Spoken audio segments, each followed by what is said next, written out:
We are live, and tell her to try to join us again. If that don't work, I'll send another link to her. Abnormal Alabama, we are live here. Live now? Okay. We are here. We're exactly 2 minutes late because we got talking about this fascinating stuff that Kevin has brought. Look at this. This is a collector's item book. Alabama Jeffrey's latest 13. Look at that face on there, man. I know. I don't know where that face came from. I guess that's just an artist. But you know, as good as that is, it does not compare to Crimson. That is one right there. Tell her to let me know if she's having any issues. There's your microphone right there. But I see. Are you watching? Or somebody's watching. I'm going to share. I'm watching her message.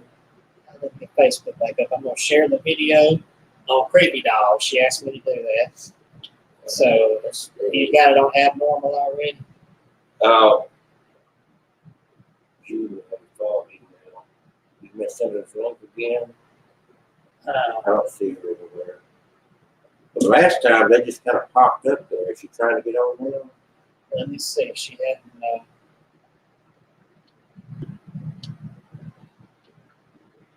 I can directly email her the link. Oh, here she comes.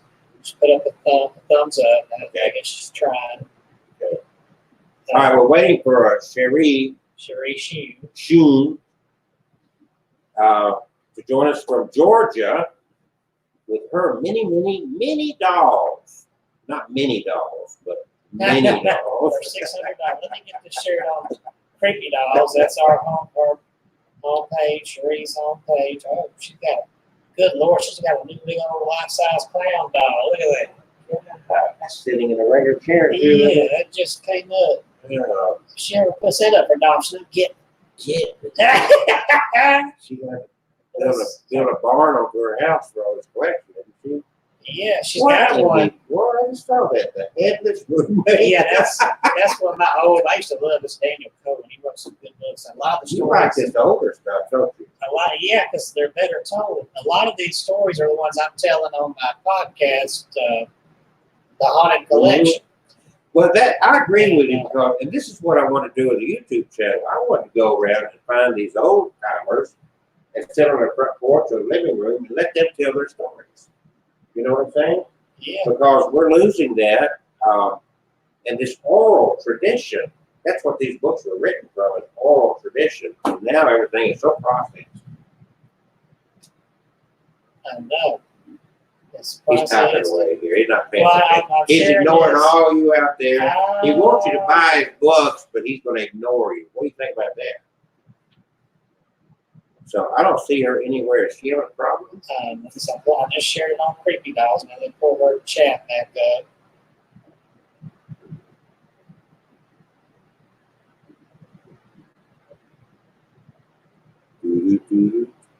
All right, hang with us, folks, because we do. Yeah. Okay, so I am now joined her to Abnormal Alabama. Let's see if I can just send her the link here. It says pending. Let me refresh this page. She's responding to me. I just got on, she said. Okay, let me go back to my page. And so I don't see her. She should pop up here. I don't see her. She has a little. Well, let's go over here. Let's see. Do a split screen. But I don't see her. Okay. I'm waiting for you to call me, she says. I'm not calling her. She should be on here. I've invited her to join. Am I doing this right? Hold on. Tell her to hold on for a minute to make sure. Send a link to your guest to invite them to the studio. We also want to share our instructions. Let me see about the instructions. I don't know if her computer. Oh, it should. Before you broadcast, make sure you have a file, laptop, desktop. Is she on Chrome? It's not going to work if she's not on Chrome. Are you on Chrome? All right, I just sent it to her.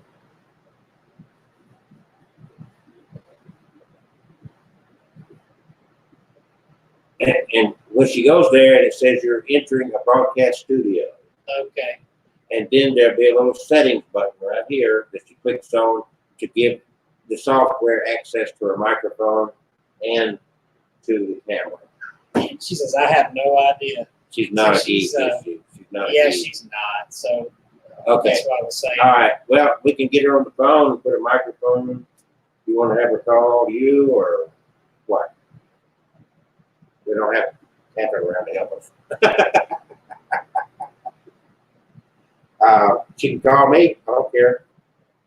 Are you going to call her? I can call her. If you want, I got her number. I got it right here. You send it to me. 77. Oh, I don't get it over air. Hold on. Tell her I'm about to call. We'll just do it this way. If I can type.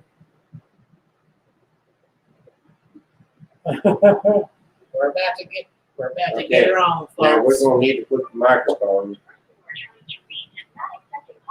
Uh-oh. Let me try. 770-235-3579. Is it not right? Let me try her. Maybe she got me blocked. She don't know yet. She had you blocked. All right. She heard about me. I got 92%, so we should have plenty. Well, I got a charge for it. Well, yeah. You know, we can make it happen. Which Yeah, word that won't is be a that? problem. Is that the one you All right. Yeah, that's the same exact one. We can always we can put you up here. See if I can get her. Here we go. She didn't want to talk to me. Here you go. Okay. Hey, Sheree.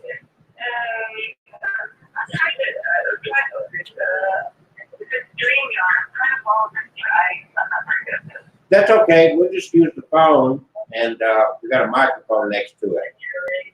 I'm Kelsey, by the way. Well, I'm doing real good. How about you?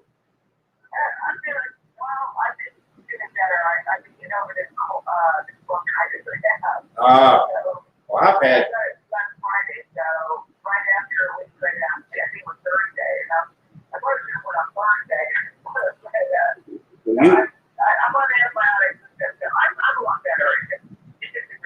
I understand. Well, it's we hear your voice fine, and make sure you got something to drink with you.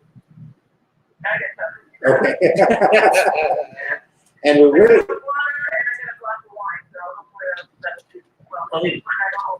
She always has good wine too. Oh yeah, we can hear her. We can hear her fine. Okay. All right, Cherie, thank you for joining us tonight. And I didn't know there was anybody on the planet that had more dolls than Kevin did.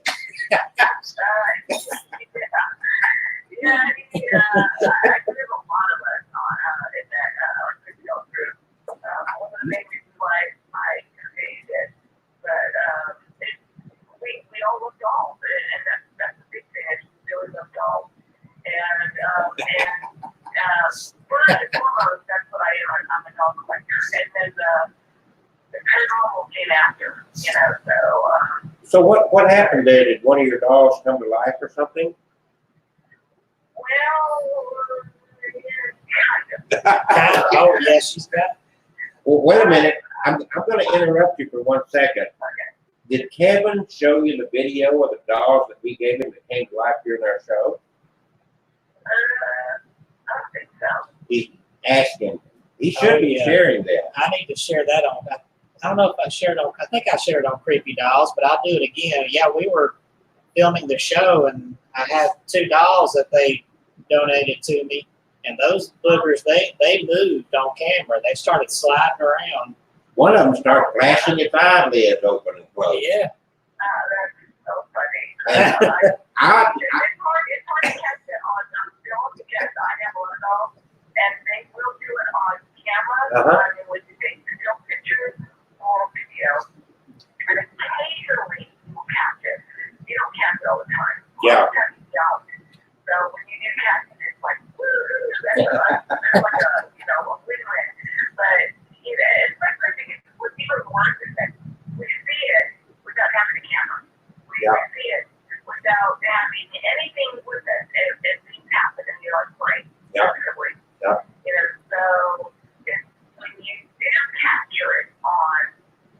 or video, it's amazing because it's like validated and everybody can get into a proof. So it's pretty awesome. Okay, or Cherie, I'm sorry I interrupted you. I just want to tell you that before I forgot it. I'm going to let Kevin kind of take over. He knows you, and he kind of knows your stories, and I'm going to sit back and enjoy some good spooky stuff. Okay. Yeah, he's one of my best buds. Oh yeah. He's become one of mine, even though he don't even like me. So. Yeah, you were about to tell about when they asked if one of your dolls came to life, and you said kinda. Now, is it were you about to tell about the Chaz doll? Well, I was going to say,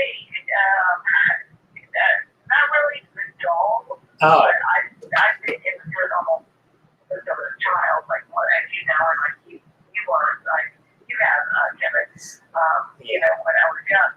So paranormal, whether I wanted it or not, was in my, you know, basically in our DNA, you know, when we were young, for some reason. And even though we tried to leave it behind and make it beneath the carpet, it just kept rearing us ahead. As we got older, as I got older, I wound up investing with dolls, not for paranormal reasons, but just because I definitely love history of them and how beautiful they are. And I'm an artist, so I think it's part of the attraction because I'm an artist by trade. I'm a hairstylist. I'm a painter. I do sculptures, and I'm also I was a drummer for like 20 years or something. A lot of different rock bands. I'm a drummer. What? I'm a drummer too. Oh, yeah. So, I mean, I into the art of everything. So, part of, you know, being a dog collector, that came later. And when I became a dog collector, the history and everything became really awesome with it. But then it started to happen as it started to collect. And I'm thinking, okay, this is very familiar. It's happening again. And so, anytime I get around historical stuff, or historical land, or houses, or furniture, or dolls, or jewelry, I get not all that stuff, but occasionally something I'll feel something off it, or things start to happen. And so that's kind of what happened with dolls. I'm a dog collector first, but haunted collector second. And things are happening. Jazz is one of the many after having adventures with haunted dolls. And my first one I would say probably was with a clown, and then Harry, and then John. So but there's all the crazy stuff that you know, that's kind of how it started. It start off by collecting haunted dolls. It start off with collecting haunted anything. It's just, you know, been part of my life, not willingly, but learning to accept it and embrace it, basically. So it's just part of, I think it's just part of our DNA because it runs in the family, unfortunately. So, you know, and it seems like with a lot of people I talk to, it runs in their family too. So I never really thought about it. I always said, you know, it's something that's hereditary, but it really is within the DNA, you know, so interesting. yeah.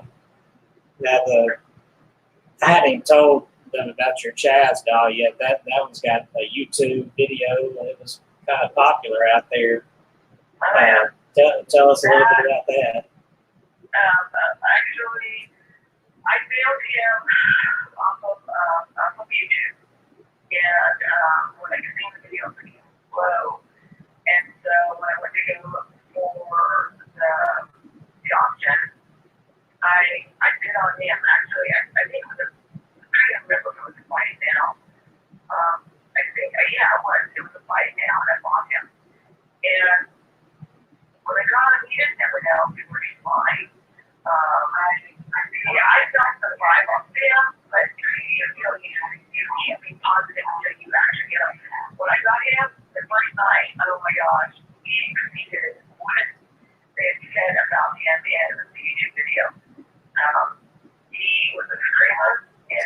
did all kinds of crazy stuff in the middle of the night. And I told him, I said, don't do it. I think it said in the auction, he started it at 2 or 3 o'clock in the morning. I said, don't do it in the middle of the night. Don't do it at 2 or 3 o'clock. Please don't. And he didn't. He went till 4 o'clock in the morning to start his crap. And so I mean, he went crazy. And he was yelling and all this stuff. And I mean, what the heck will be able to balance this? And they kind of freaked out something what was going on. I was dreaming, but it woke me up. And I was like, like, what's happening? But besides that, no, I didn't wake up the first night. I think it was, I was in the second day. Maybe a year or 2 later, he started doing really funny stuff. He actually, I think one time I got in an argument with my husband at the time, and he just really pissed me off. So I didn't want to have anything to do with that. I went in our room, and we had TV that put like TV on. I just felt like I needed to get through, so I grabbed Chaz. And I laid down with him. Now, the doll had sleep, so he laid him down and like sleep underneath his clothes. So I would lay down with him. And sorry, excuse me. Okay. Sorry, I forgot how to say. I laid down. He closed his eyes. And so he lay down there, and I'm hugging him. And then, I don't know what it was, but something, I just felt this vibe off him. So I looked at him, and when I looked at him, his head, he was laying, straight back, and his head was facing up towards the ceiling, but his eyes was closed. His head rolled over, and his eyes popped open. And I was like, whoa! Okay. And I asked him something. That's what it was. I asked him something. I can't remember what it was, but I asked him something, and he basically answered me by pulling his head over and opening his eyes. And I was kind of like, wow. So I picked him up, and I laid him back down to see if it would do it again. I pulled his head back and forth. It would not do it at all. And I was thinking, wow. So he did a lot of stuff like that. I think at one point I had him at the end of our bed on a dresser, and his eyes, I should say, was facing towards my husband where we sleep. My husband, I think a couple days later, said, "Can you at least have that doll facing you or somebody else? I don't feel comfortable with him looking at me." And I said, "Okay." So I just faced him towards me. I said, "I don't care." We faced him towards me. We went to sleep. We woke up. So Chaz was facing him again, staring at him. And my husband looked at me and said, "What the hell did you do that?" And I said, "I didn't do that. That was me." And so he just he was like tripping, and I said, "I'm getting smart out." Not just my husband, but to Chaz. But he would do things like that on all basis. So he turned his head, he blinked his eyes, he opened his eyes when he should move. He basically doesn't supposed to do. He does it in the middle of the night. Then there was one time I had my daughter. One of my daughters, both of my daughters were sleeping in the room next to us, and we had a bathroom in between us. And this is our older house. And I had a dream of Chaz coming to life, like he does sometimes, and running around screaming at me, yelling, and hanging out a window. And I'm thinking, what the hell's going on with this doll? And this is in my dream.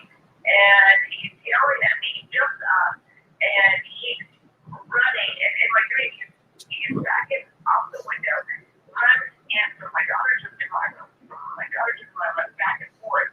And he's yelling at me, and I'm thinking, what the hell is this? It was loud. And he kept running back and forth. And then finally, he kept running back and forth, like, I don't know, it was like 5-10 times between my daughter's room and my room. And he came to my room, laughed, and he pulled all my blankets off. And I woke up at that point. And when I woke up, my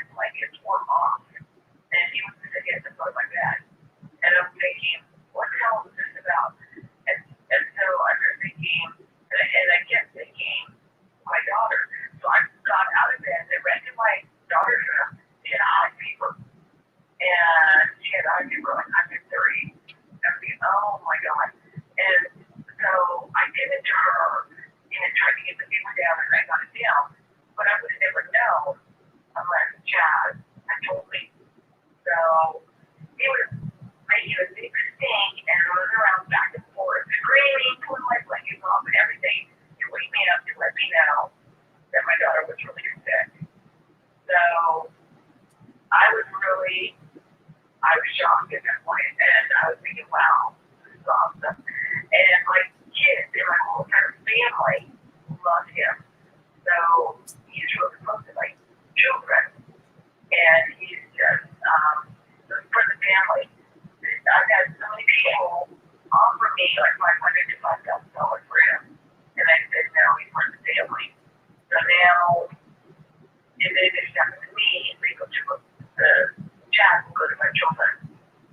So it's really interesting how some dolls that are spirited or have an attachment to it. And I say with any doll, those dolls have a lot of attachment to it. But it's allowed us to name a few years. That's I usually a lot of names I hear I'll put on them. So this is my one name. Sometimes you can two, maybe even three, but it's usually I'll usually hear one that's really loud, and I'll put that I can break it up. But Chaz, it's only been Chaz in that doll, and it's very, very interesting. And like I said, the spirit dolls are just it's mind-boggling because from what I know of haunted stuff, haunted land, and haunted houses, haunted anything, many types of attachment to it. There's usually several names, but if you have one strong dominant one, whether female male, it's very, very interesting because they have a lot to say, and so you just kind of have to be open to it and to see why they're there. But it's some of the dogs that we have, they've been very, very good with my family. And I believe in God very strongly. Our foundation is built in God, so in Jesus Christ. So if anything comes into our house, they have to abide by those rules. And if they don't, well then we deal with it. So I mean my children, I thought both of us never to be fearful of the unknown, of paranormal, because it's always been a part of my life, whether I wanted it or not. So I try to raise my children the same way, that never fear, because the only thing that of being fearful, all that leads to is negativity, and that's not good, and it brings it back on you tenfold, and it decreases habit, and then you lost control. But if you see it as a positive thing, and you and whenever you tell the person, if you deal with them in a positive way, you can have positive results, and you're going to see what happens in situation. If you come across a person that's depressed or having problems, maybe attack them or do something negative to them, you're gonna bring it right back on you and be worse. So you just kind of, it depends on your situation. But I'm trying to teach children never fear, because the only thing that fear brings upon is negativity, and it brings upon, I think, what's the old saying, Kevin? Fear itself is, I can't even think of the phrase. There's a phrase. I know there's a phrase. There's one president that said there's nothing to fear but fear itself. Yeah, that's it. You were close. You were close. But exactly, and that's it. Because fear itself is the enemy. And when you face it head on, it diminishes. And so that's what we have to look at, no matter what we're facing, whether it be paranormal or even life in general. So it's trying to make, especially if there's so much negativity in our world today, you just got to try to somehow make it positive, and turn that negative into a positive, and turn it around and make it work for us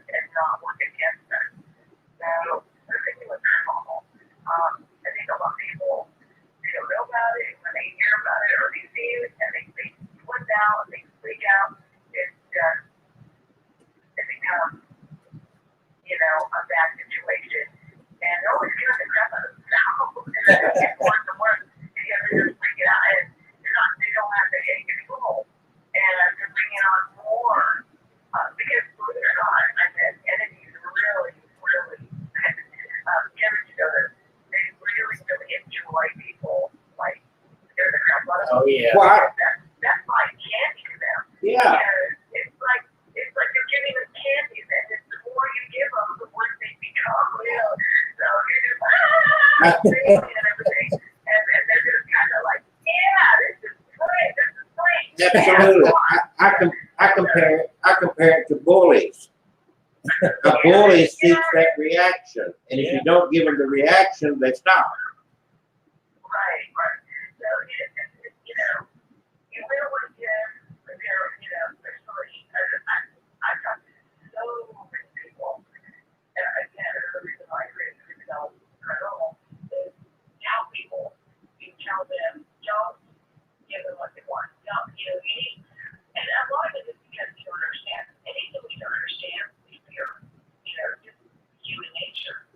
So, once you kind of understand a little bit of it, and you kind of get it going, you kind of take the steam out of it a little bit. It's not just going to get rid of it completely, but at least if you don't have an understanding of it, it makes it a lot easier to tolerate and to understand it and to say, oh, maybe this isn't so bad. It's kind of like a child that throws a tantrum. If you know why they're doing a tantrum, they're like, no, it's kind of funny. But when you don't and they're flipping out, you think, oh my God, they're dying, you're freaking out and you're fearful. But again, to know and understand why something works that way or why something's happening, it takes all this thing out of it and it makes it to where you can actually think logically, well, how can I make this better? So, Sherry, I've got a couple of questions for you, if I might. okay. Number one, Kevin gave me a brief suggestion as to how many dollars you got in your house. Do you have an exact number? Not really. 600. So that's the whole reason is the company I have a lot of which required fire. Mm-hmm. Then I'm going to stop and just happen. And then they get to the point where there's not enough room. So when they go Kevin, it's like pulling teeth from me that I have to sell one or someone else. And so I do in order to make room for the new ones that come in. So they come and go. So I've actually tried to make a log of what I have, their words and all this other stuff. But when I look at some of the stuff was kind of a couple years ago, and it's all changed. Half of them aren't even here because I've adopted them and I have new ones. So I could not really actually say exactly how many I have. If you were to come in here today and count them all, and then you came in maybe a month from now, it would change. Well, so if Kevin brought me over, could I make a film in your house and you narrate it? Yeah, I would like that. Actually, it's funny because recently, Would you I do don't that? know how this is happening, but a lot of people are, I don't know what they're Googling, but they're Googling something, and my name pops up, and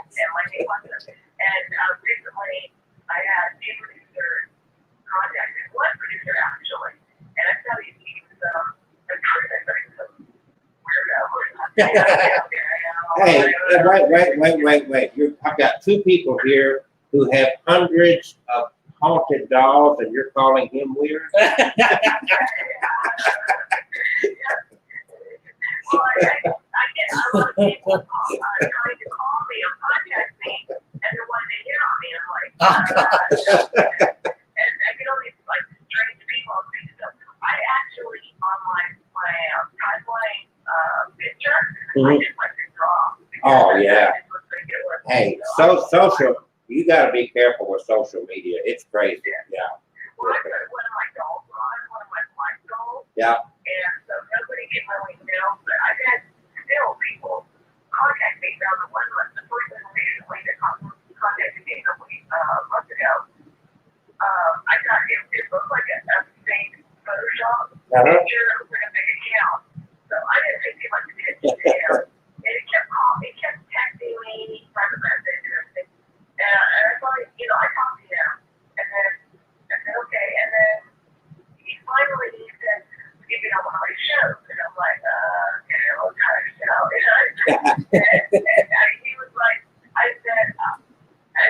well, I said, maybe. And then he said something, and I said, well, I said, you know, to be honest, I said, your photo looks like a Photoshop, it looks like a fake account. He goes, oh, I'm sorry. And he goes, I actually work for Google. And I said, really? And so I said, okay. And so I still didn't give any thought to it. And then later on, I think later he had persistently, texting me. And he said, I would like to call you because I really would like to have you on a little show. And I'm thinking, all right. And so I looked at him, I said, well, we need to be friends. I said, we're not even friends on Facebook. So we befriended each other. And then he started asking me a lot of questions about dolls and he was talking. And so I started talking to him and he said, I seen you. I said, well, where did you even see me? Was it on Facebook or, my group or a friend? He goes, no, I seen you on YouTube. And I'm like, I said, really? And they told me, he goes, the doll that moved. And now the doll that moved that I caught on film is on a lot of top 10, top 5 with the most hard dolls in the world. You're a rock star. Cow. And yeah, so I'm kind of like, wow. And he goes, yeah, I seen that one.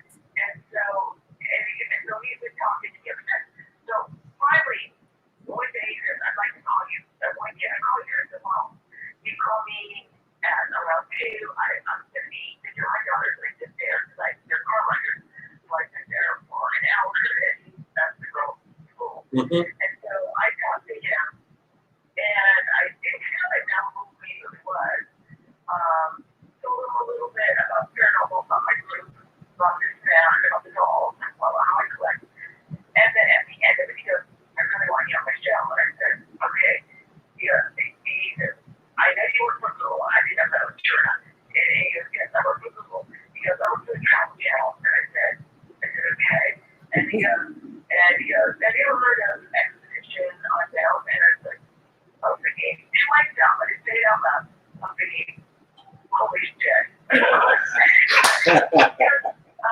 Josh Gates, I worked with him and he worked 2 doors from me and I showed him your film and we really, really want you on. I'm thinking to myself, and say it out loud, holy shit. And I was thinking, oh my God.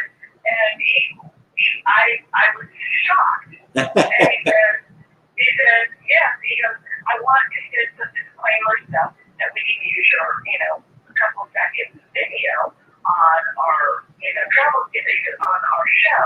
And that we want to know that if you did Josh Gates like on this doll or whatever, that you would be our, what did he say? Our professional, our person that, expert. You're the expert on this thing, and that you would probably be on our show. So I mean, okay, I got this guy.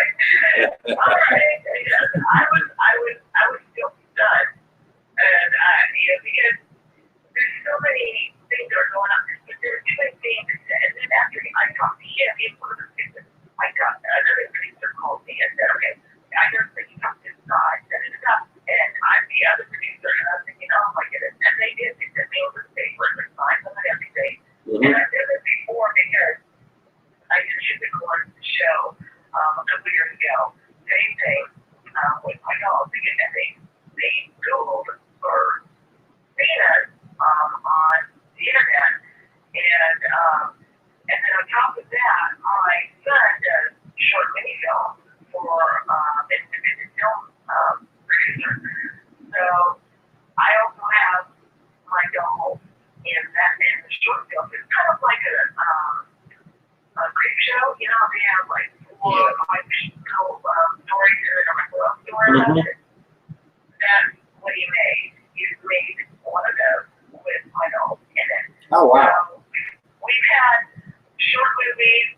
I've been in one show for Shore on TV that everybody's seen, and even my neighbors, and they freaked out when they see it. So I mean, and now there's a possibility of maybe being on the travel channel. So I'm like, okay. I'm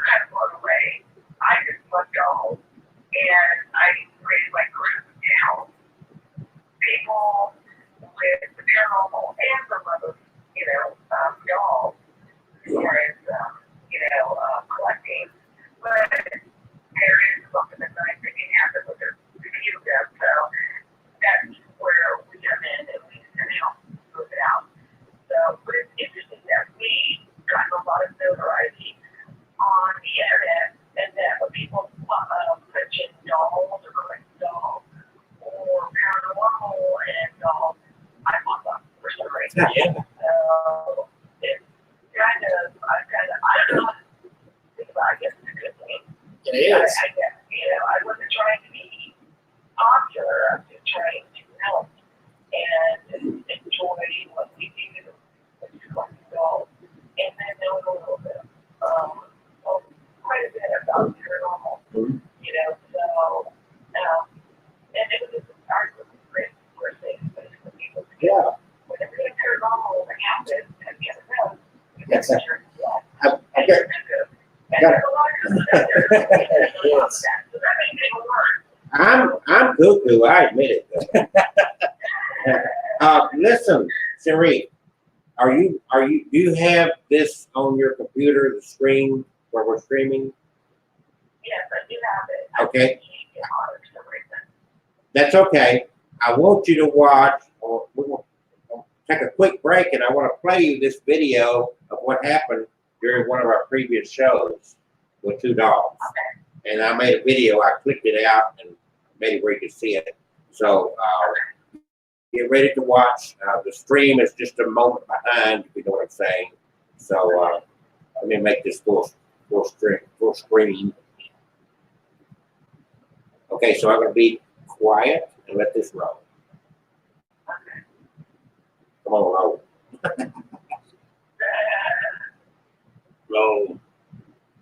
Kevin, what'd you do to it? I didn't do anything. Wait a minute, Kevin. I've got one of the haunted dolls with me, Oh, I've got a pic. and that's your old doll. Okay, here we go. Here we go. There you go. Now watch the I screen. have recently went up to West Virginia to Yeah, I know, the that's my fault. what was it called? The Afterlife I went to Museum. the same. The beach archive where of the I did. Afterlife Museum. That place was really interesting. They had all kinds of Give you an dolls opportunity to get that something to were drink. haunted, were supposedly haunted. They had And so here's where the Death dolls mask. moved right here. they actually On this had video. the cap they would put on death row inmates when they got the chair. And even our guest it was- speaker saw it. it was on his bizarre. end. He pointed it. And And Joe was I just watching on his cell yeah, phone.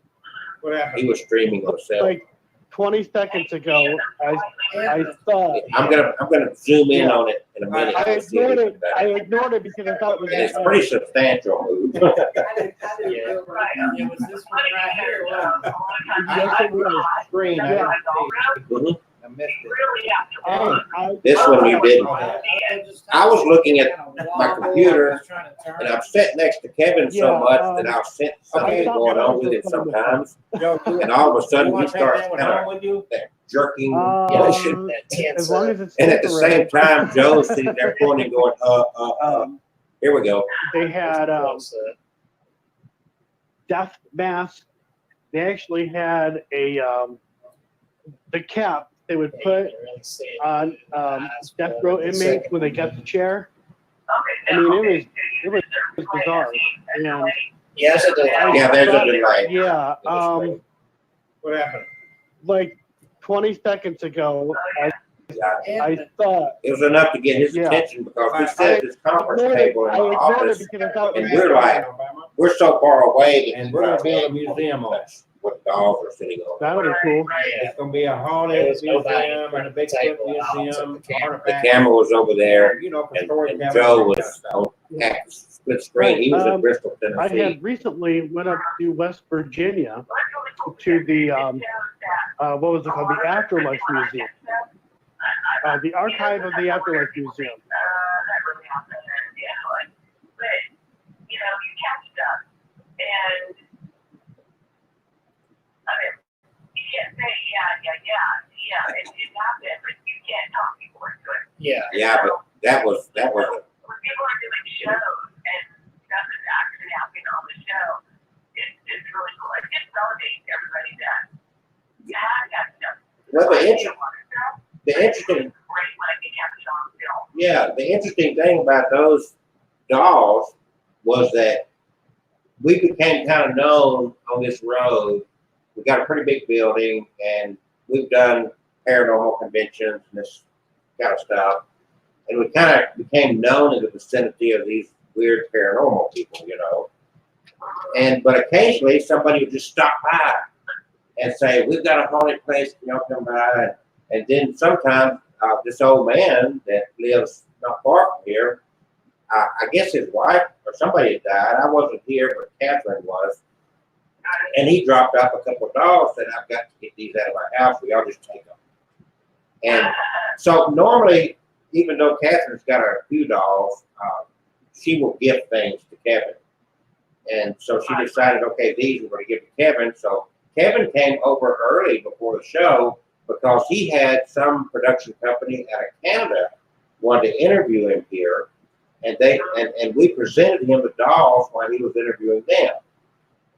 And then for the show, he set the dolls up where you see this one, and we just started the show, you know. And about all of a sudden, halfway through the show, Kevin's doing this little weird look on his face. And I thought I saw the head turn, but actually it was kind of sliding down and sideways. It looked like the dolls were snuggling into each other. And if you look at, you know, the one on the screen that would have been on the left, the eyes started fluttering. And anyway, that was kind of interesting. I want to share that with you. Now, Kevin also, I guess you just shared a picture with some almost full-size clown you got or something? Yeah, I saw your picture. Oh, that's awesome. I love it. He said as soon as you want to get rid of it, he's got a home for it. Actually, it's funny because I just met her last weekend. My husband had seen it, and I have so many dolls that when I need a doll, it has to be a wow doll to come into my room, to my home, because I got too many. And usually, if I have too many, I'm going to have to adopt them out. Have that doll come in. Well, I'm sure with that life size, when there's going to be too many and you want to get rid of them. He's really awesome though, and then I really like him. He has a vibe to him. Definitely has something with him. The lady I got him from,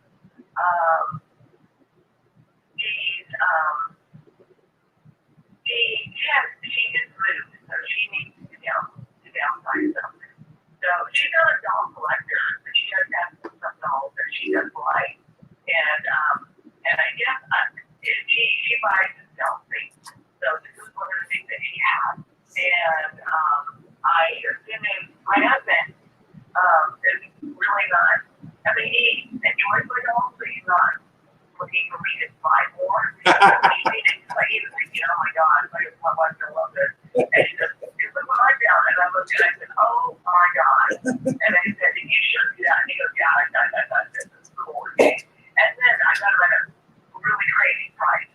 So she lives not far from me, about 20 minutes from me. So when we went over there, we were lucky enough to get him, and I got to know her and talk to her today too, because I got to know her. So she was a really nice lady, and I was very fortunate to meet her and to be able to get home. Wow. And so, especially this clown is very unique. He was handmade, and he was almost vintage. So, very, very cool, neat, vintage. I would even say spirited as a doll. He definitely has, if you were to walk in, he gives you like, you've been into a brick wall. I mean, it's that type of vibe, to me.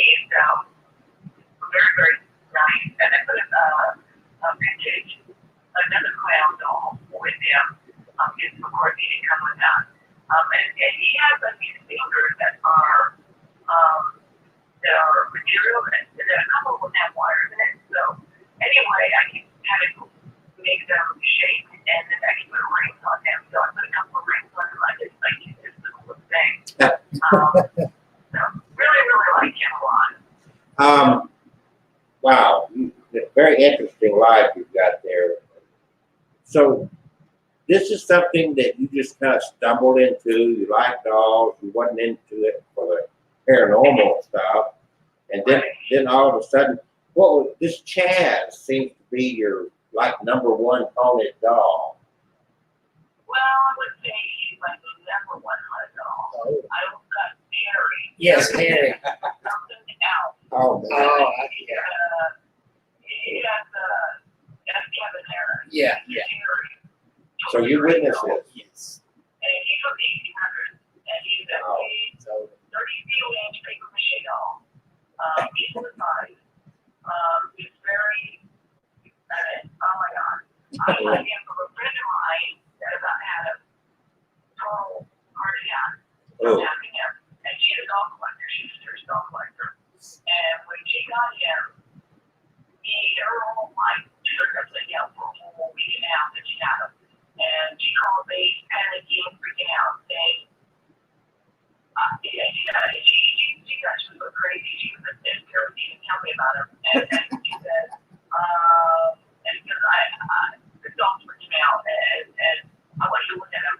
And I said, okay, so when you come over tomorrow, you'll look at him, and I'll tell you about him. So she got him over, and as soon as he walked in the door, she said, oh my gosh. And I was thinking, he just, again, like, I ran into a brick wall. I was thinking, wow, talk about heavy spirit of this dog. But yeah, it was like a child just walked into my house. And I mean, it was so intense. She put him down. I'm like on my couch. We went up and I went to, I had the dog that he was one climb. She looked at him. My husband walked past him, and my husband is still when it comes to any type of paranormal anything. And he walks past the doll, goes upstairs where we're at. He goes to this creepy guy on the couch, and I looked at him. We just started laughing. I was thinking, oh my God, it's really But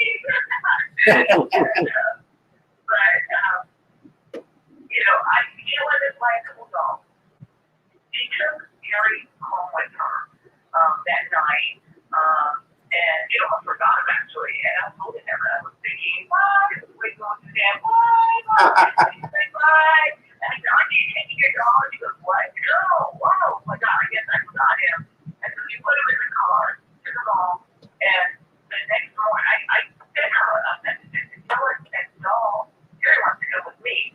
So I sent her a text. I said, don't get me one. You don't have to fly. Get me your now. I'm crazy.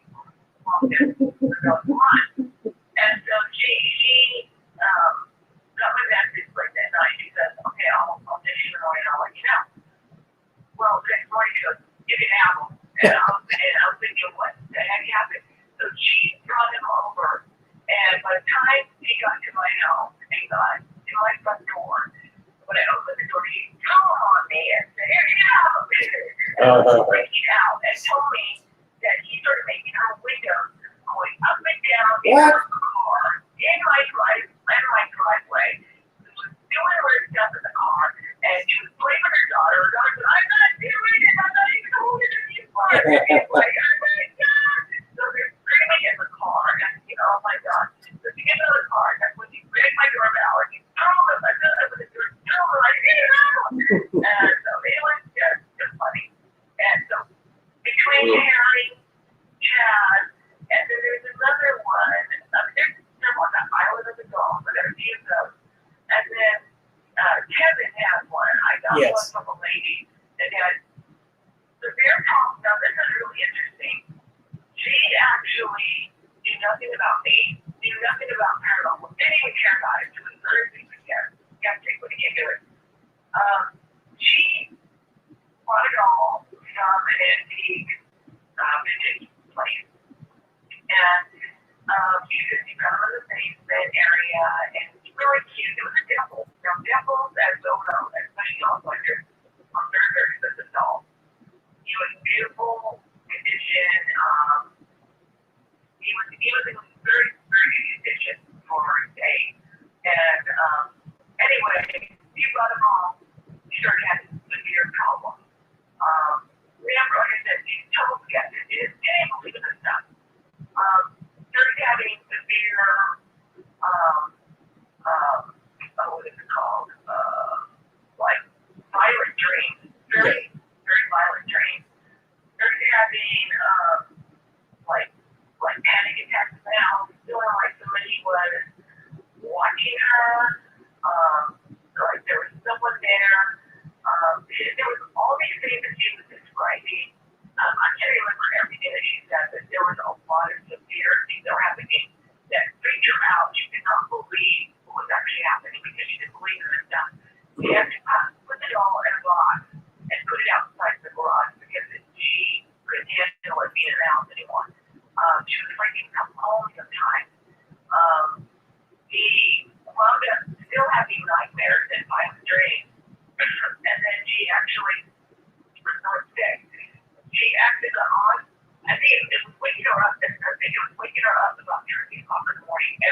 morning when she woke up from the last day, she decided, you know, I was going to Google paranormal, you know, dolls and everything. I popped it before it.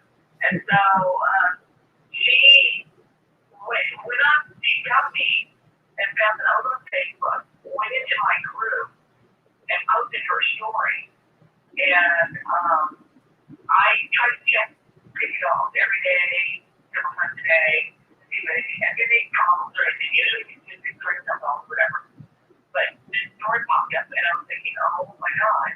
And so I contacted her, and I said, I'm the creator of creepy dolls, and I told her why I made it, blah, blah, blah. And I said, I read your story, tell me a little bit more. And so she did, and then she's looking for the record. She thought I was right away. She didn't like went with the long hand. She was afraid to come back. She heard about that. She actually was, she didn't know what she was saying, but she was just mortified of it, and she wanted it away from her. And so I said, well, I talked to her a little bit, and then I said to her, I said, I'll really send you a couple of radio shows that I've been on.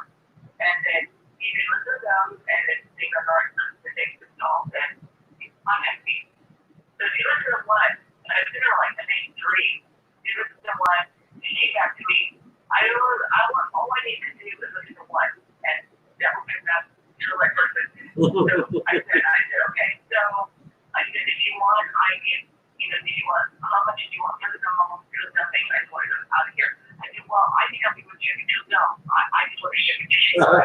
I said, okay. And I was thinking, wow. So she, I told her I was still, you know, taking the shipping. She got the doll, put it in, she got the doll that was in the box. And she didn't even want to stay at her house. She said she went to her parents' house and was going to go that next morning to visit me. Well, when she got to her parents' house, she told her about what was going on with the doll, and she said that to me. And her mom, she told her mom, don't touch the box. Nothing. Okay, well, she puts the box down. What did her mom do? She goes over there and touches the box. And she opens it up and brings the doll out there. And she's like, oh my God! She's like freaking out. And they say, oh, I have to get the doll. And so she's freaking out. And so anyway, she puts the doll back in the box. They go to sleep. The mom didn't have a dream, but the dad did. He had violent nightmares. And which was really weird because he had to sleep and he was done as well. I mean, the guy and some guys just don't play with us. Be very skeptic. Not to say because you guys are not, but I mean, that most people just don't believe in stuff like this. Well, he had violent nightmares. When he woke up the next morning thinking, oh my God, you know, he told his wife, he was don't tell my daughter. Don't tell my daughter, we'll tell her after she shoots it all off. If he didn't want to scare the crap out of her. So she shipped her to me, not just regular mail, she shipped her priority. And so Get rid of this doll. he wanted her in my content. He gave me the tracking and everything. He said, I said, this priority, I want to see you as soon as possible. Oh boy. And so after she shipped it, then her parents told her about what had happened. And then she contacted me and said, okay, now my parents just told me what happened. And because he's on your way to you, and you know, and so there were no big things that were happening. So I got him the first week I got him. I'm thinking, oh boy, you're a real jewel. And so I started having pirate nightmares.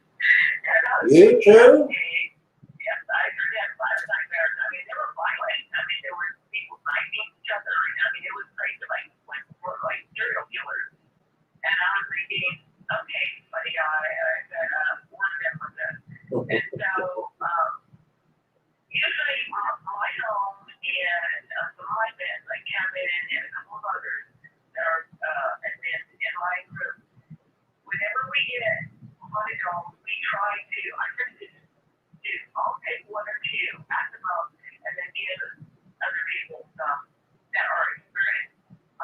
I don't want a pile load on me where, you know, that it becomes out of control.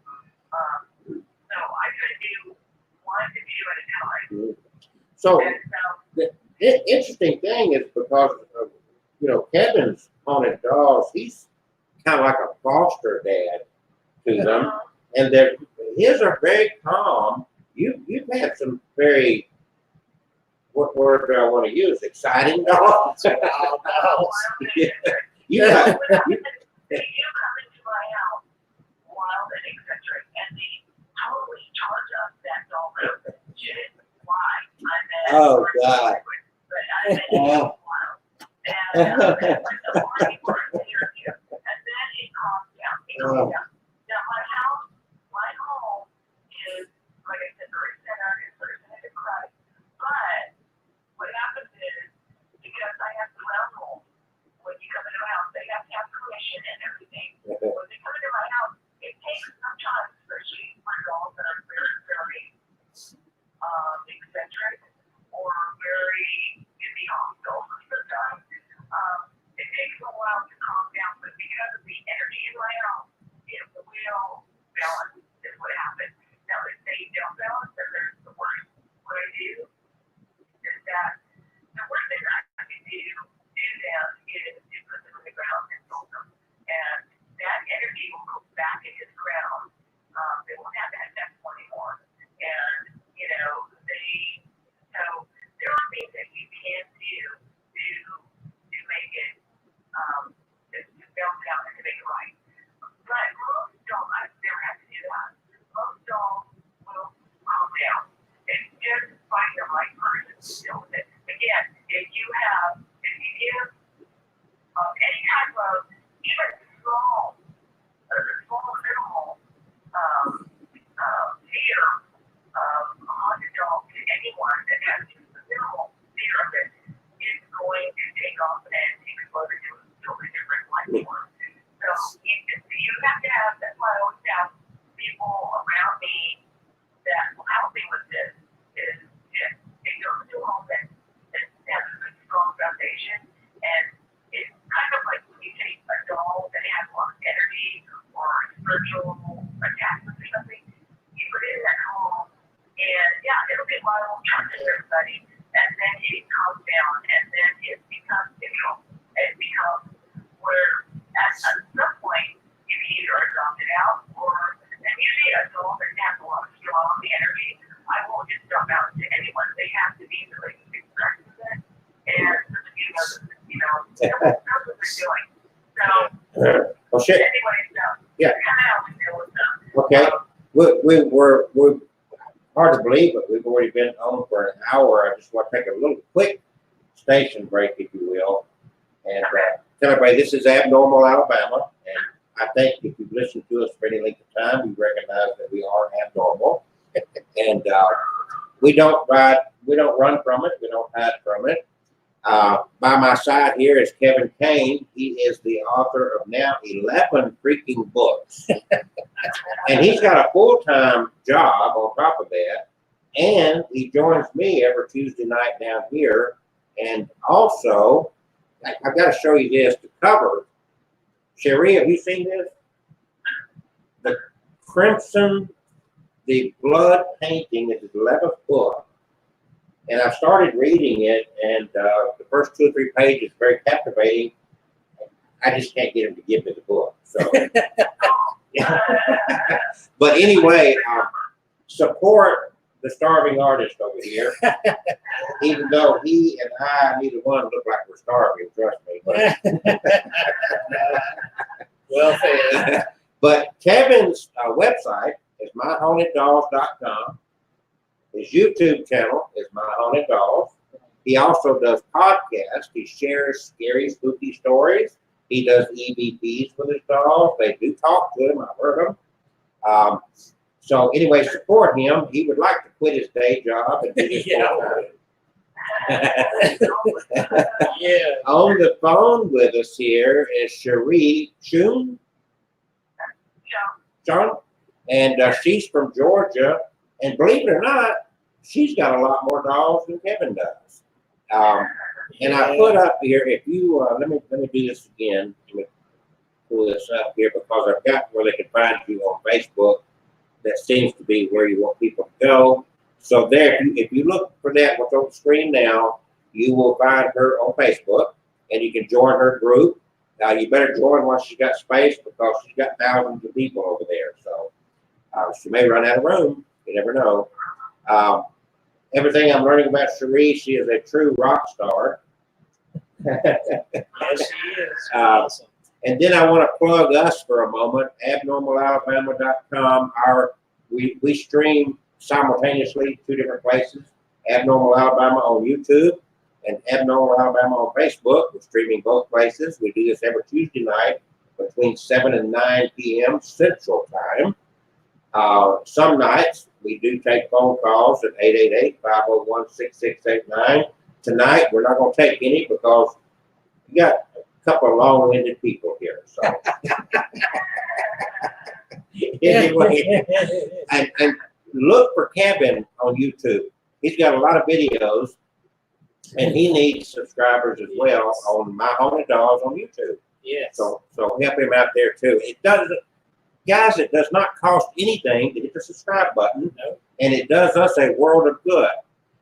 Kevin and I both have Patreon accounts. I haven't promoted mine, but he started promoting his some. Yes. So Kevin is like me. We don't want money without giving you something, but if you insist that we take your money, we will. I do want to plug one other thing real quick, and then Cherie, the rest is going to be on you. I'm writing a book called Dating the Dead.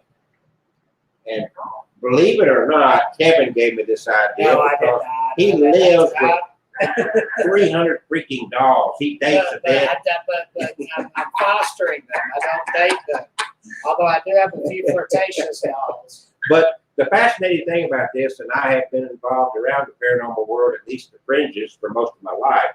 My PhD's in theology, and Cherie, is very good to hear what you started out with, saying that you are a believer, you believe in Jesus, the Bible, and so forth. And I can't get these people to understand, if you believe in the Bible, you believe in the paranormal, right? Oh, yeah. So, so get comfortable with it, okay? It's not, That is the most biggest paranormal thing ever. he's an alien. He's supernatural. And my God has a sense of humor. I look in the mirror, I know this.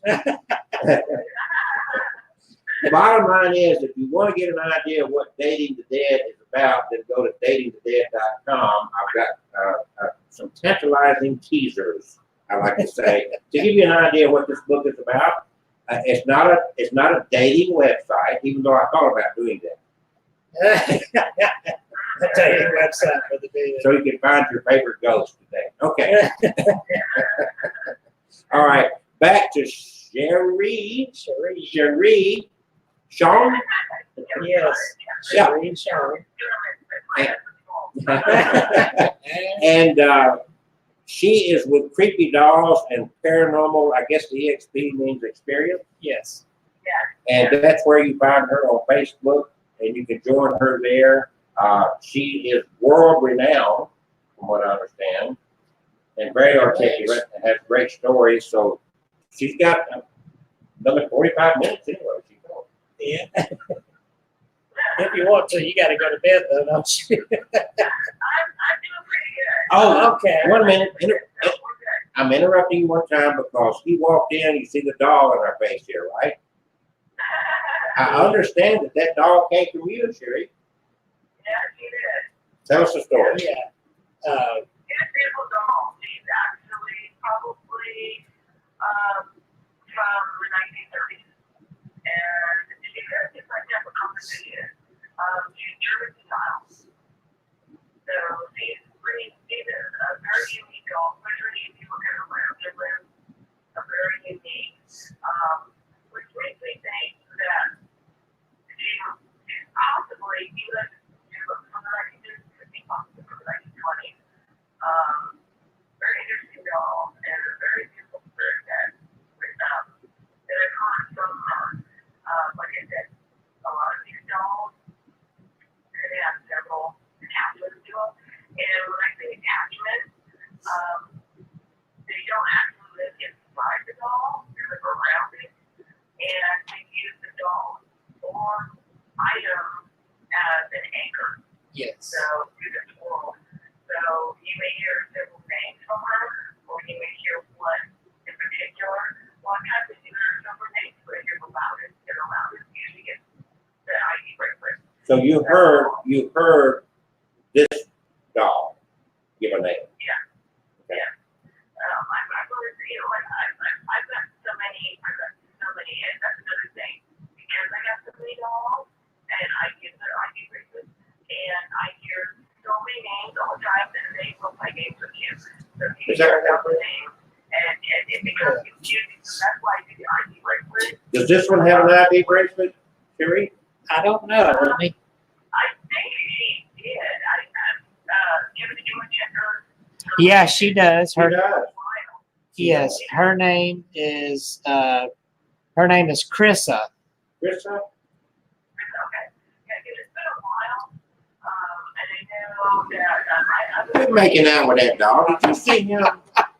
The candles fell over. I I have, looked at her eyes. I have to watch Kevin. He gets a little bit crazy. Oh, I was looking at her eyes. Her eyes rolled up on me like she was giving me one of these funny looks. I thought I saw her head kind of twitch earlier. I didn't say anything. Yeah, yes. People are kind of spooked by her because her eyes are sunk in like they Well, are. have you seen this doll move?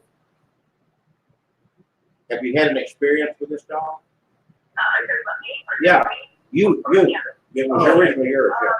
I have not actually seen her move. Now, I have seen this around her, though. It's funny because in my doll room and around my dolls throughout the house, but usually in my doll room, there will be, I don't know what to call it, but it looks like a faucet. I think I caught it with Kevin being there Yes. on film. And I'll see it with my eyes first. That's what happens. I'll see it. Nobody else will see it, but I'll see it. And I'm thinking, okay. And so I'll start taking pictures to see if I can capture it on film or if it's just in my head and I'm crazy. Yeah. One time I did capture it on film. I think, oh, okay, so it's such a thing. So, but some of them, I have come giggling from her though. Have you? And so, I have. She sits in my office because I've run out of room in the doll room. I have her and a couple of other dolls in my office room, and she sits there. And the cat is very attracted to her. And there have been a few times when I have seen where I thought I saw a little bit of a mist in there.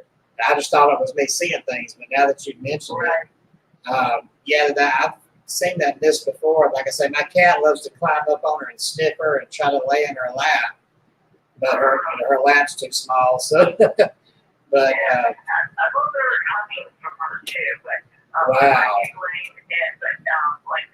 Like Tommy singing, they got the Tommy was like kind of singing, Ooh. but he does carry out a lot of my dolls. I don't know what is up with the mess, but sometimes my whole room, there's a picture on Creepy Doll that's put for like the main picture of Creepy Doll on my page, Right. on my room, and you will see what looks like the mist is going through the whole thing.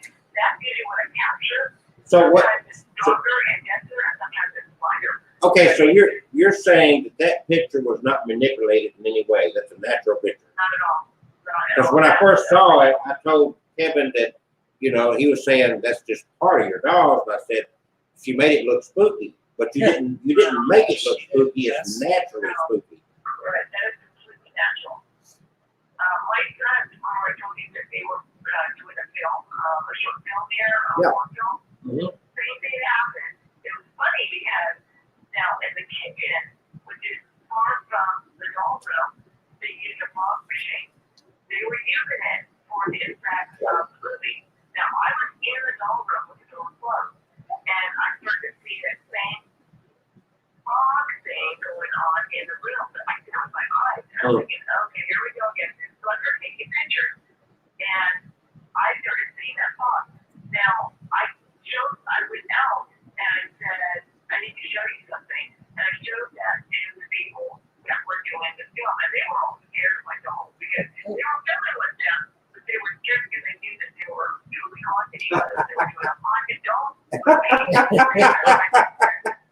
I'm sorry. Funny. Oh my God. And I said, this dog is completely on the other side of the house compared to what the dog was. And they were thinking, oh my God. So it's funny, but they do. And I've had other people that have talked to me that have had issues with haunted doll or haunted doll killers or whatever. They see smoke or some type of fog near the haunted object, and it freaks them out. They don't know what to say. And I tell them, don't be afraid. That's normal. And they're like, how is that normal? And I said, don't be afraid. I said, it's normal because Appalachians sometimes have that entity, and they bring that from the ethereal to normal. And so sometimes you just see it, and sometimes it even smells funny. And so it's not going to hurt anybody. You know, it's just let them know that you're there, and it's just what it is. Wow. Yeah. Well, I'm excited. I'm gonna get Kevin when he got time to run over to Georgia with me and let's do a film with you narrating your dolls. That'd be fun. Yeah, that's. Anytime you guys want to do it, I'd love to share my dolls with everybody. That's why I do a lot of, shows where people call me, Google me, and, people want to hear radio shows. I'm all for it. I love y'all. I love, I'm part of the paranormal, whether I like it or not, so I embrace it. So I love to share my dolls collection with everyone, whether they're dolls or haunted dolls, don't matter to me. Yeah, I just love to share them. Well, I have no problem with that at all. Kevin is the perfect guy to have with you when you're doing any kind of paranormal stuff. He's got such a calm demeanor about him. And I really try to piss him off, and I can't. You do. I just mask it real good. But his whole Really good. He loves my dolls so much. He says, he's always walking right now. He'll come stay for a couple of days or 5 days, give or take. And we have a great time. And the weekend would be more than that. Was it indie shopping? Yes. Oh, gosh. Oh, my God. Well, you live in the Atlanta area, the suburbs? Or? Well, where I live in the Brooks area, which is Mayville, Peachtree area, exactly where the Walking Dead. Oh, yes, he told me that. Yeah. Literally where the Walking Dead. Well, so that's They still around our block, our area. yeah. So it's pretty cool. Oh, so that's another reason. I love the country. Yeah. I love the country. So Well, that's my favorite. by the way, our Geek Squad, Catherine, who's usually with us, she had a surgery today. So give a shout out to her. Everything turned out good. They were afraid of cancer. It turned out to be non-cancerous. And so everything worked out good with her. And in fact, I had 2 people in the hospital in the last 24 hours. Both of them came out, and I think they're both already home. So, That's wonderful. yeah. So even as evil as I am, Praise the Lord. this has been fascinating. And so, did you finish telling your story? What was the dog's name here? Yeah, she pretty much covered it. But Okay. Chrissy, with me, she's been pretty quiet. A lot of my dolls, they calm, they're quiet. I do have the doll that Sheree was talking about that caused the violent nightmares. Have you had the violent nightmares? I have not, but Something else. when I got him though, when I opened the box, and she'd already told I'd already seen it before. She told me about it. Mm-hmm. When I opened up the box, I would not touch him until I stood there and talked to him in the box there. I said, I want to be able to pick you up and put you in your new place, but I want to ask permission. If you're okay with that, please let me know. I don't want to touch you if you're going to get upset, because I don't have violent nightmares. And I went into the spiel I do with all of them that, my home is your home. I just ask you to respect me. I'll respect you. And after a few minutes, I felt pretty good, and I picked him up and I held him, and it was almost like he was smiling at me. And I got him on a high shelf so nobody else will touch him. But he is not giving me any violent nightmares. So he far. just don't like being touched. Yeah, I guess. Is that what aggravates it? Is that what?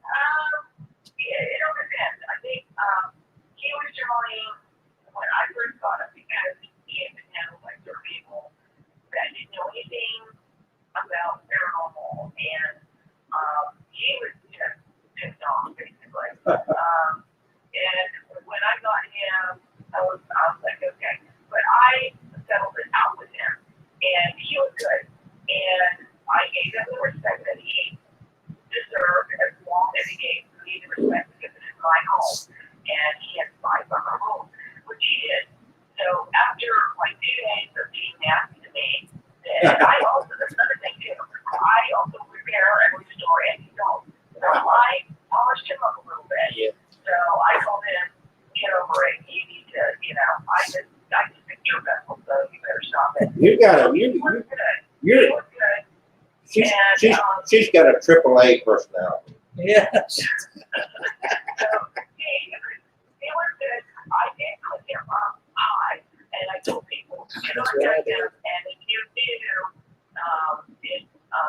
it's at your own risk. Oh wow. And so, but I told people, don't touch him, unless if they're so if they feel that they need to touch him, that's on them.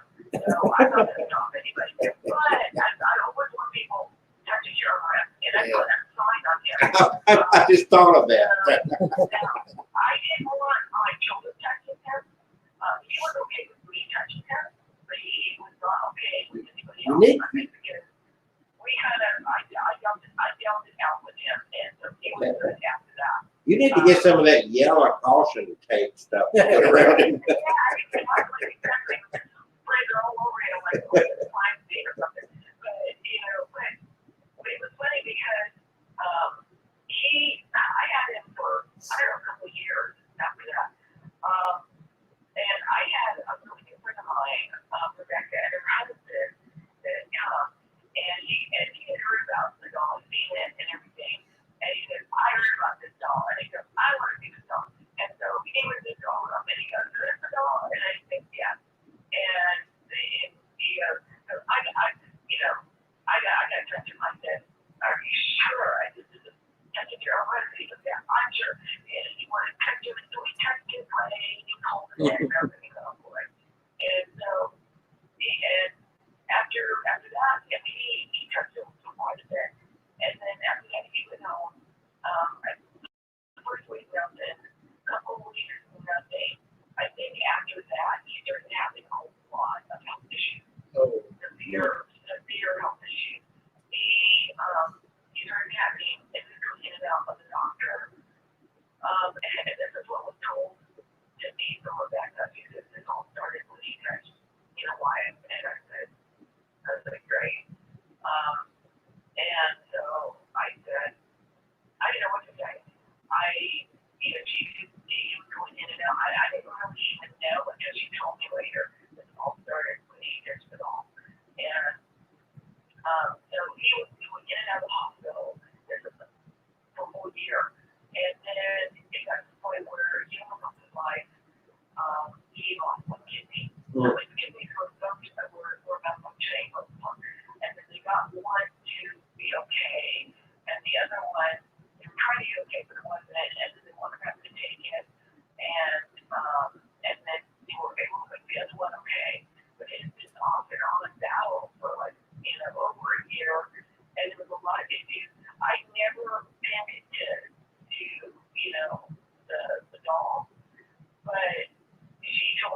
that's just like our rule. And you show respect to them, and they show respect to you. And if they don't, well, then you deal with it. But that cannot be. They are not something that's in control. We are, we are humans. We are made like this of God. They are others, that are in a different life form. And if it's a spirit that has passed away, well, then, again, they're still the basis of God, and they're lost. And for some reason, for whatever reason, maybe they didn't finish what was here, or they're missing something, or something's not just not right, so they're still here. But with all that, there are still rules in the guidelines of humanity, and even the spiritual. And if you don't gain control of it, if you let them travel over you, even a human being, even as people as us, if you let someone walk on you, they're going to walk on you, and they're going to keep walking on you. And, so there's got to be some guidelines. You got to say enough is enough. Boundaries. So, and with that said, then, you need control of it. But there are ways to deal with it, whether or not there are ways to deal with ghosts that we would have been here before, and even demons. And with that, it's all, the foundation has to be neutral, the foundation has to be with God. And so that you can control this. That's why I always say people that collect haunted objects, dolls, jewelry, furniture, you have to have a good foundation. You can't just bring anything in and say, oh, I'm just going to do this because it's so cool. You're going to have necessarily chaotic problems. Do you use any like holy water, sage, or anything like that? I have not used sage. Now, I have used frankincense because that was frankincense and myrrh. It was used with the Lord. They were gifts. But I have used, I have used not holy water. I do have holy water, but I used olive oil from Jerusalem, and especially blood, and I'll use that, and I will christen things, and I will christen the object, and then I'll say a prayer. I even have an exorcist prayer that I can use if I need to, but a lot of times you don't even have to go that far. So a lot of times it's just blessing an object. You're not getting rid of them, you're calming them down and taking it from 10 to 4, and so it's just basically relaxing it and saying, chill out, there's no reason for, mayhem, So, for the last 30 minutes or so of the program, do you have some scary stories that you could put us to bed with?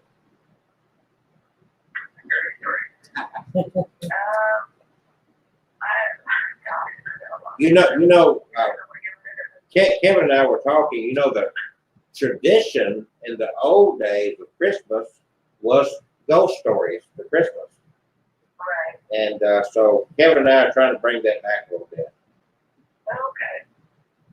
Let me think. Like the last 2 weeks, I think we told a lot of stories. Yeah. Shared a lot. What kind of story did you guys tell? Let's see, where did I tell them? Last week I told about a couple of haunted places in Mississippi and Columbus. And then the week before that, I shared some highway ghost stories. Things that truckers have seen. One of them was in Illinois. Yeah, and one was right here in Alabama, near between Jasper and that area. And I've shared a couple of urban legend type scary stories. I can't remember which ones. Have you had any UFO experience? I haven't had any of those. I've only had massive ghost stories, and even demonic stories because I've actually come encounter with demons before. So I've had a lot of stuff happen to me, and I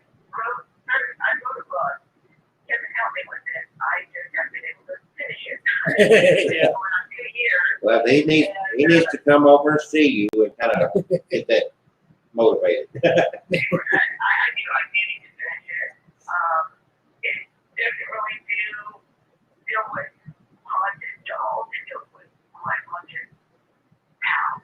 Because I've actually, because of my past, this is why I am where I am now. But a lot of it has to do with, I've gone through, not just haunting from surviving a haunted house, but even religious changes. I've been sort of a Catholic to awaken for 13 years. I priestess, got out of that and went back to Christianity. And because of that, when I got out of that, I wanted to make a deep hole here in my family and also be attached. Well, given your background, do you know how we make holy water? Holy water is all you can do is water. No, you don't know. You know how we do it? You do it. I boil the hell out of it.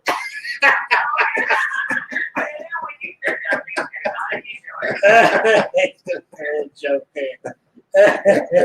Hey, it works. As far as holy water or even baptizing somebody, Yeah. it's always safe. And then I think it would be like after you go baptize people in the fall, a fall of water. Right. Awesome, beautiful. Yeah. There's about power. So, but yeah, as far as ghosts, I have a lot of those. I mean, we used to wake up to ghosts being over our bed. Woke up to, and this is also, both dead. No one's ever lived yet because I've been dead. But Kevin knows. The race is on. I'm gonna see if I can finish my book before you finish yours. It's actually where we woke up and we heard a going. A what? A what? It's not like a spaghetti western. It sounded like Really? We were about 5 or so. I was about 5 when the church probably about 3.5 or 4. And so woke up hearing the piano. We woke up hearing shot glasses. These are the shot glasses. They used to slam their shot glasses on tables. Cards. There were people laughing and all this stuff. And my sister and I got up. We went to look into the Riverdale. We got out of our bedroom, walked through the hallway, and we were together. We both heard it. And to this day, we tell each other this story because when we were not crazy. And we walked to the hallway, and we heard all this. And, that morning we were supposed to go to Disneyland, and we were kind of excited. And so it was funny that we woke up around 2 or 3 o'clock in the morning because of these shot glasses and all this loud noise going on. So we get a little walk through the hallway and to peek into the living room. And we see a lot of round tables with all these men around them. And some of them long, dirty hair with hats, and it was dirty. Are you talking about me? Because I got on my hand. Is that what it is? No, not you. No, I don't have dirty. I don't have any dirty hair. We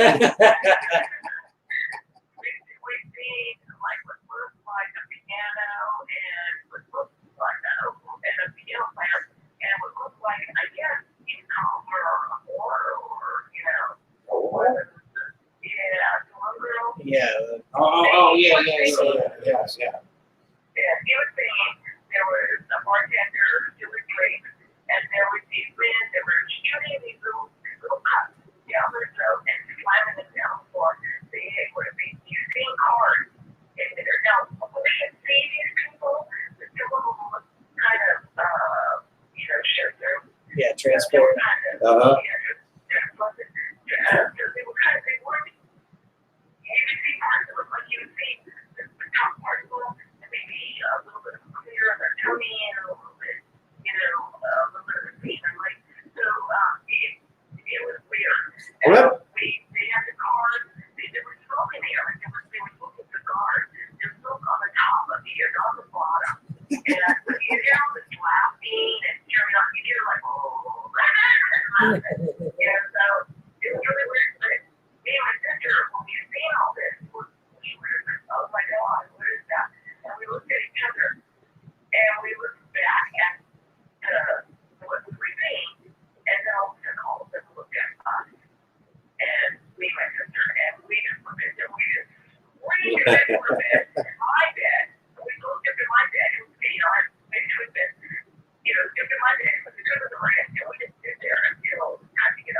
even go to Disneyland and, do a very video stuff growing. And so we remember this is very, very vivid. And we were not crazy because both of us remember this. So that's one of many, many, many, many things that were great that happened in our house. Doors would slam, doors would open. Every time a damn train would go, because it looked like a train track. So it would, we heard train tracks, these weird, ugly clowns in our room. I don't know what that's about. I have no idea. So I never liked cockroaches. I love them now. But back then it was just like, they did everything in their house. And we got older and we embraced it. We're done. We're done. So now it's hard. I would say it's hard to tell me. I'm used to this. It's what I know. Yeah. And there's nothing to be afraid of it. Big bad wolf is gone. Embrace it. Yeah. And we understand it. It's the things you don't understand that scare people, and that's what's great to fear. And fear only makes more fear. Well, So, let me share a brief story with you that what you were telling that happened when you were a child. This happened to me when I was in my 40s, okay? And earlier in life, I had this relationship with this lady. Her name was Pam. She went her way, I went my way, and she ended up in the Carolinas, married an old high school sweetheart or whatever. I had not talked to this woman in years and not thought about her. We both got on with our lives. I had the same office phone number for years and years and years. So I was easy to find, but this was before the internet was just real hot, maybe, it was there. But anyway, so I left my home office and I'd gone to a Walmart, I guess to get some printer ink or something. This was in the middle of the day. And as leaving the Walmart around noon, I saw coming into the parking lot this woman that looked like Pam. And she was too far away. I couldn't get her attention, and she disappeared into the store. I shrugged it off because we've all got a double, and I went home. Within minutes of me getting to my upstairs office and sitting down, my office phone rang, and the voice on the phone said, "Kelsey, this is Pam." I said, "I thought I saw you today." She said, "What were you doing in Charlotte, North Carolina at the courthouse?" When I saw her in Nashville, Tennessee, in the Walmart parking lot, at the exact same time she saw me at the courthouse where she worked in Charlotte, North Carolina. wow. Tell me, give me an explanation. Doppelganger. Well, It wasn't if you guys would see each other at the same time. You guys would see each other, not, you guys would see each other virtually, and you were actually seeing each other at this moment, but in different areas. it kind It's very interesting. Yeah. I really believe that people, our bodies and the way God made us, we have a lot more gifts that the Lord has given us, and I think it was discipleship, and that's how I believe God has been. Yeah. But it's discipleship, but I think God touches a lot of people to be more heightened, so that things happen, and it's very unexplainable, really. I was just really, because I had no way to get a hold of her, and by the time I got back, I'd forgotten about it, Right. and it was just really strange. But what you said about God and whatnot, and I do have a bone to pick with God about my body, though.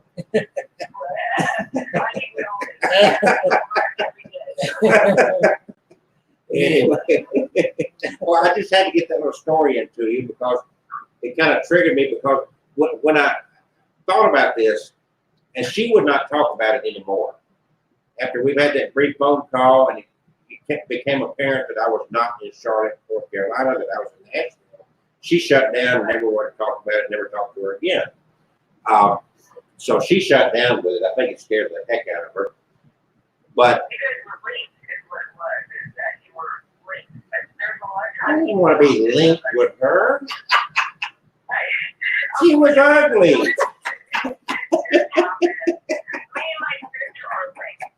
I was not. I can guarantee I was not linked to this woman. It's really weird. Sometimes things happen, even though we don't want to do. It's just like, why is that going on? You know what? It made me think about parallel universes and that kind of stuff. Well, it's funny because, you know, again, in my home, my dad still lives there. And it's a small home. It's not a big ranch or anything like that. It's like creepy. It's just a home. And it's a two-bedroom home. But it was built in the 1940s. And it's not the house that's haunted, it's the land. The land is haunted. Why do you think that's so? Oh, I know it's so. Yeah, but why? My sister actually got the injury because she also is a paranormal. I've been on several paranormal Yeah. cases. Let me rephrase my question. Why do you think it's haunted? I mean, not that you know it's haunted, but for what reason is it haunted? For the reason, Yeah. I think a lot of reason is because of history. Now, when my sister would be history on a lot of the places in Fresno, Mm-hmm. especially our area, because there was almost a store on every corner. Mm. And they said there was a Douglas, especially because the West Coast, a lot of people went to the East Coast and then moved to the West. And the West, a lot of it was filled with Indians. Now, even Chico Pass, which is between going to Fresno and San Francisco, there's a place called Chico Pass. There are people that go when they travel at night, trying to go to San Francisco, that they wind up seeing, what would you say? Yeah, with Indians running across the whole plane, screaming, and shooting. This is what some people see. So there's a lot of history. And now, one of the last places to be conquered, was the West, where, in California area and in that West Coast area. So, but there was a lot of violence, not that there wasn't anywhere in the United States, but a lot of American Indians, a lot of territory trying to conquer, the territory. There was now a lot of the things that we've seen, it totally makes sense, especially when you're looking up a lot of the history in the area. There was, and we would see a lot of little activity as children and as we grew up. And to this day, I still see things that just the way it is. Do you believe in past lives? I used to when I was wicked. I don't anymore. No. That's just me. That's just me. Mm-hmm. Well, because of some of the stories and the way you're telling it, almost made me feel like a past life. I used to believe that, but I don't anymore because I believe completely in what the Bible says. Well, the Mormons. Are you familiar with Mormons, the Church of Jesus Christ? I know a little bit about them. Oh, see, I know they're very different than Christianity. well, they are a form of Christianity because they believe in Christ. They just have a different definition. Yeah. I dispute that. My PhD is in theology, by the way. And there's over 30,000 different denominations of Christianity. Yeah. But they believe, the Mormons, the Mormons teach that you pre-existed this human experience, and that there was this great council in heaven, and we all voted to take on a human body and go through this experience. And that's a very brief form of their doctrine. And then some people would argue that even the Bible teaches reincarnation, because the bottom line is, if you die and you end up a spirit in heaven, that that's a form of reincarnation. I understand that. I'm not promoting any of it. Right. I think the Bible, when I got out of being a witch for 13 years and high priestess, and I was in ceremonial magic, so I dealt with a lot of conjuring of spirits, things, all that stuff, all the really crazy, heavy stuff. When I got out of that and I went back, I really studied the Bible.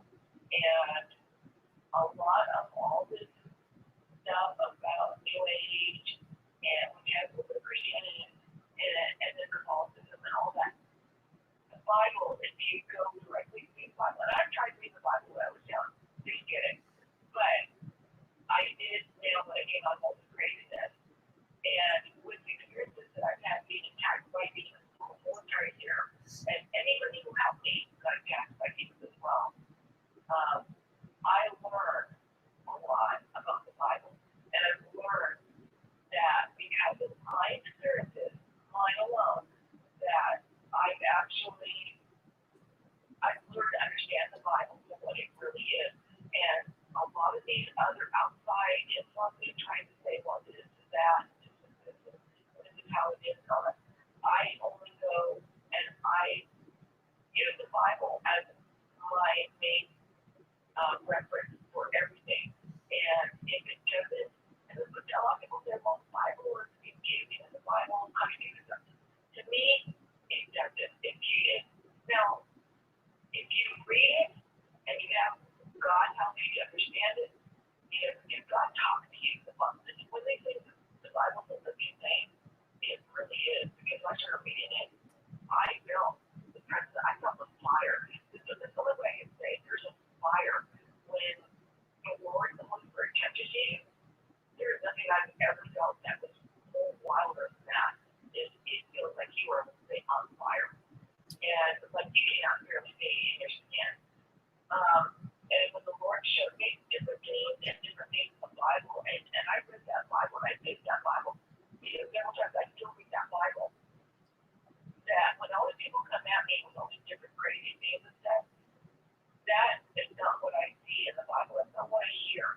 I get this outside influence. Kind of funny, like Kanye West lately. Don't.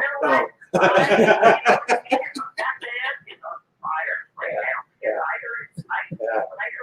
went down and see Yeah. to check it out, and I heard all the stuff about it. Yeah. And when I listened to the CD, I started tearing up because this man's on fire. Yeah. I've been there. I've had that fire. So it's interesting, and he has a lot. I do little being on him on the enemy, on Fox News, and that he had actually been working on prison reform with Trump. Mm-hmm. And his whole family. I had no idea. Yeah. I knew he liked Trump. I know he was for Trump. I had no idea about it. And he's been working with, prisoner, Trump's son-in-law, and all of this. I was thinking, holy crap. Yeah. What I'm saying is that when you're on fire with the Bible, it tells you what is real. Yeah. And there's a lot of things that I do with witchcraft and whatever I did that I really thought that was it. I thought that was just for me. But when I came out of it, I was totally floored when I seen not only demons, but I seen my guardian angels, demons from the demons. And I was like in awe. And I give my soul allegiance to the Lord. Now, for the reason that he gives me this fight, seeing ghosts and all this other stuff, and I can feel people, and I mean tap into people, which I don't know why. I don't understand that, but I do. There's a reason. I just pray up to God. There's a reason, and that he lets me know how I can use it. So that's kind of how I see things. Yeah. Well, listen, I really appreciate it. We got 10 minutes left, and I hadn't let Kevin talk very much. Well, that's a normal thing. I Oh, he usually said that. But also, he was afraid that you wouldn't be able to stick around. And I mean, you hung in there, and yeah. I really look forward to meeting you and seeing your collection, and I think it's going to be great. I'm not going to say anything. I'm just going to follow you and Kevin around your house with a camera.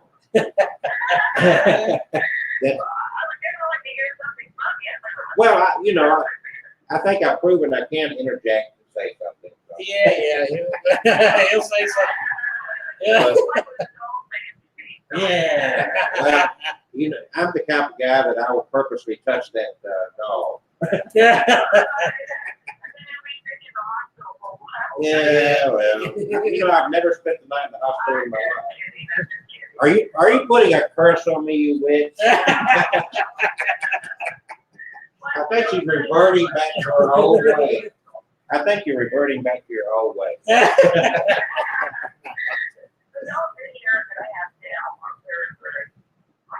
Yeah, they're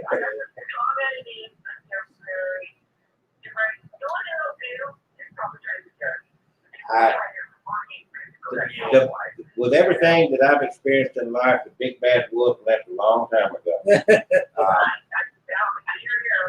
I've worked earlier in my career, worked in a funeral home. I have scraped brain matter off of sidewalks at a murder scene. Anyway, I have been around the block. So.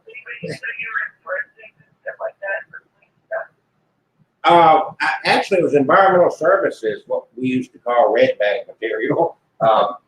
Biohazardous stuff. And my main contract was with Baptist Hospital up in Nashville.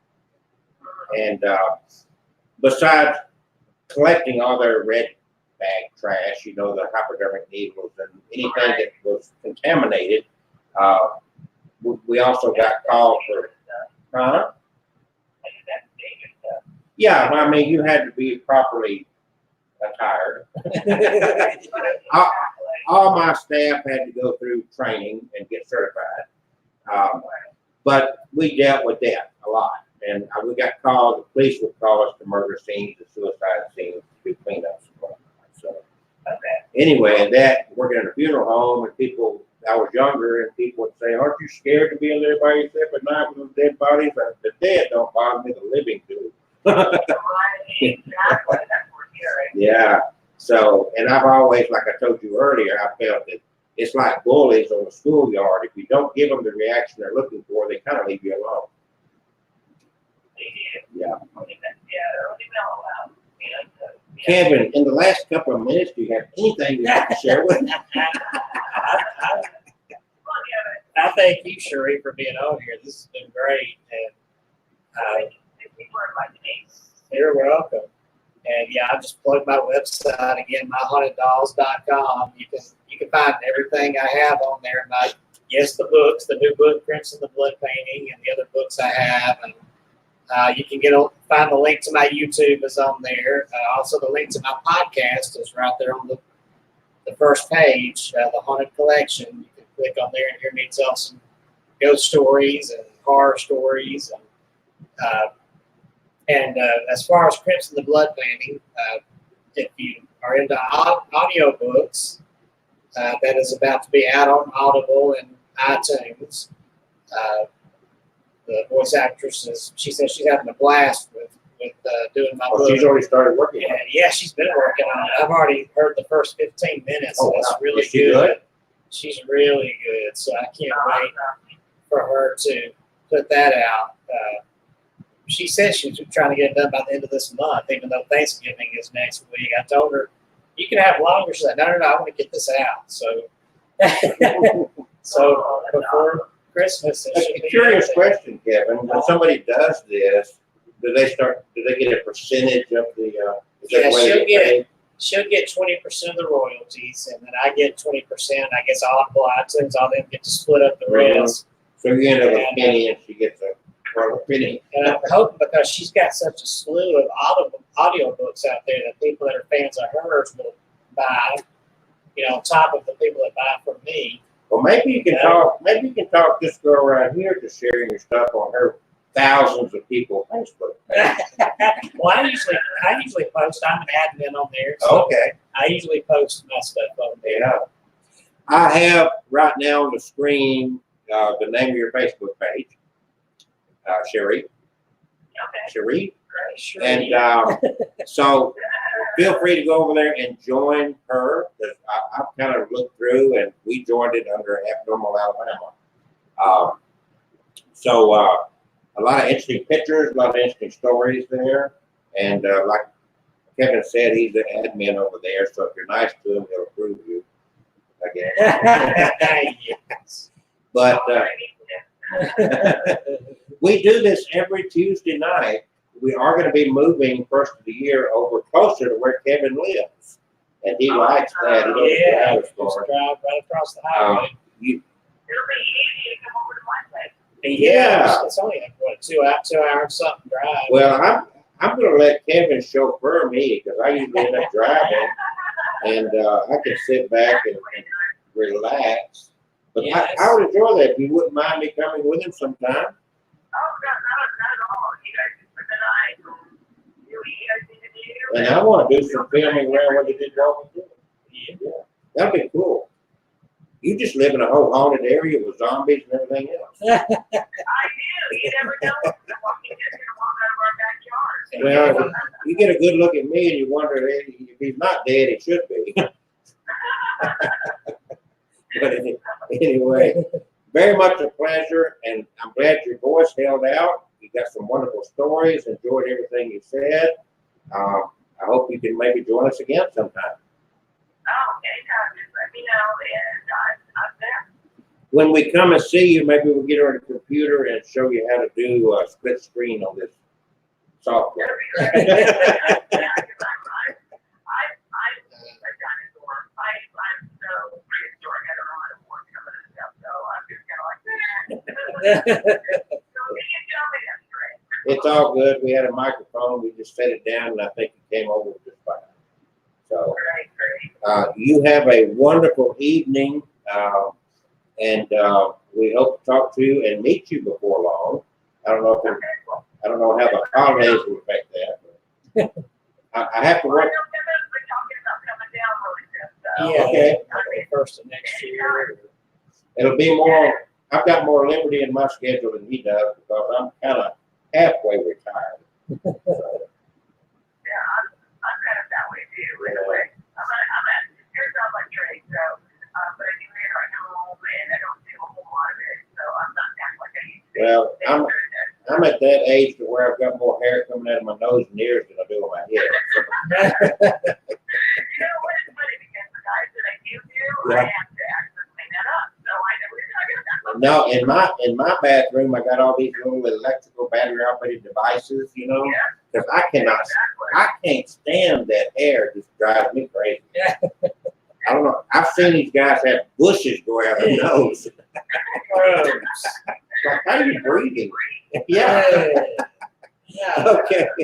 All right. This is Abnormal Alabama, and we have just had a wonderful 2 hours with this lovely lady from Georgia who lives in a neighborhood with zombies and haunted dogs.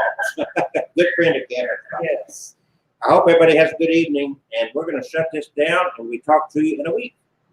Thank you very, very much. Thank you. All right. Thank All right. you. Bye-bye. Bye bye.